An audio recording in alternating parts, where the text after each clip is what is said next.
अस्सलाम वालेकुम दोस्तों, कैसे हैं दोस्तों। ऑपरेटिंग सिस्टम की एक नई वीडियो में मैं आप सब लोगों को खुशामदीद करता हूं। दोस्तों आज की वीडियो के अंदर हम बात करेंगे नेटवर्क ऑपरेटिंग सिस्टम पर, यानी नेटवर्क ऑपरेटिंग सिस्टम क्या होता है। Network operating system manages and coordinate a network of computers. तो जो नेटवर्क ऑपरेटिंग सिस्टम होता है ये इस तरह से डिज़ाइन किया जाता है कि इसके अंदर जो कंप्यूटर्स का नेटवर्क है, आपस में बना हुआ नेटवर्क है, वो आप एक दूसरे को मैनेज भी करता है और एक दूसरे के साथ कोऑर्डिनेशन भी करता है। It allows them to communicate and share resources. तो ये उनको अलाउ करता है कि ये आपस में कम्युनिकेट भी करें और आपस में रिसोर्सेज भी शेयर करें। It usually runs on server and provides server with capabilities to manage. तो ये सर्वर पे रन करता है और सर्वर क्या कुछ मैनेज कर सकता है। तो server can manage data, users, groups, security, application, other networking function. तो डेटा को मैनेज करता है, यूजर्स को मैनेज करता है, उनके ग्रुप्स को मैनेज करता है, सिक्योरिटी को करता है, एप्लीकेशन मैनेज करता है और इसके अलावा कोई दूसरे नेटवर्क फंक्शंस को। इसके फंक्शंस क्या होते हैं। तो नेटवर्क ऑपरेटिंग सिस्टम के दो मेन फंक्शंस हैं, file sharing and printer access and second is user awareness. Network operating system की मदद से फाइल्स को शेयर किया जा सकता है, प्रिंटर्स को शेयर किया जा सकता है। बहुत सारे कंप्यूटर्स के दरमियान फाइल्स और प्रिंटर्स एंड को लोकल एरिया नेटवर्क या लैन की मदद से, प्राइवेट नेटवर्क या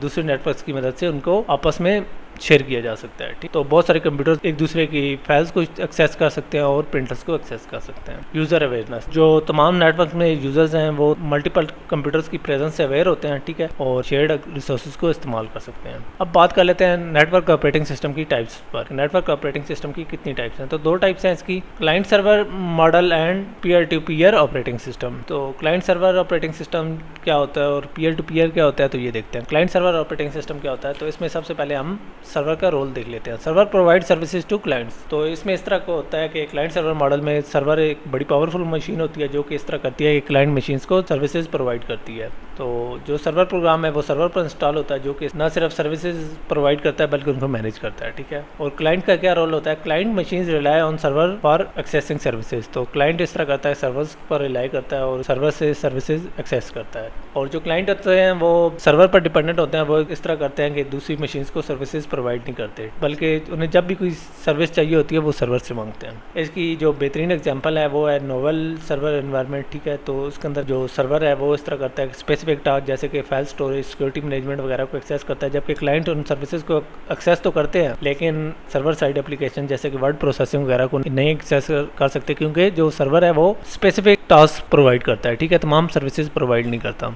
उसके बाद आ जाती है peer to peer operating system. इसके अंदर डुअल फंक्शनैलिटी होती है। Each computer acts as both server and client, ठीक है। It provide services to others and vice versa. तो पीयर नेटवर्क मॉडल में इस तरह होता है कि कंप्यूटर सर्वर भी होता है और क्लाइंट भी होता है, किसी के लिए सर्वर और किसी के लिए क्लाइंट है। तो इस तरह कर लेता है कि ये ना सिर्फ दूसरों से सर्विसेज मांगता है बल्कि इसके साथ साथ दूसरों को प्रोवाइड करता है। इसकी बेस्ट एग्जांपल विंडोज़ 95 और विंडोज़ NT है, ठीक है, जिसके अंदर आप देख सकते थे कि एक सिंगल मशीन दोनों रोल्स में काम कर सकती थी। तो नेटवर्क ऑपरेटिंग सिस्टम के जो एग्जांपल्स हैं, सबसे पहले है माइक्रोसॉफ्ट विंडोज सर्वर है, विंडोज NT है, यूनिक्स है, लिनक्स है, मैक OS X है और नोवेल नेटवेयर है। नेटवर्क नहीं है बल्कि नेटवेयर है। अब बात कर लेते हैं नेटवर्क ऑपरेटिंग सिस्टम के एडवांटेजेस की। तो सबसे पहला जो एडवांटेज है वो है स्टेबिलिटी, ठीक है। तो जो सेंट्रलाइज सर्वर होते हैं वो काफ़ी स्टेबल होते हैं, ठीक है, और इस तरह जो हमारी नेटवर्क की परफॉर्मेंस होती है वो काफ़ी कंसिस्टेंट और रिलायबल होती है। उसके बाद आ जाती है सिक्योरिटी, ठीक है। सिक्योरिटी जो है वो सर्वर मैनेज कर होता है, ठीक है, तो वो इस तरह कर लेता है कि तमाम नेटवर्क को एक रोबस्ट किस्म का सिक्योरिटी फ्रेमवर्क प्रोवाइड करता है। उसके बाद आ जाती है स्केलेबिलिटी। स्केलेबिलिटी क्या होती है कि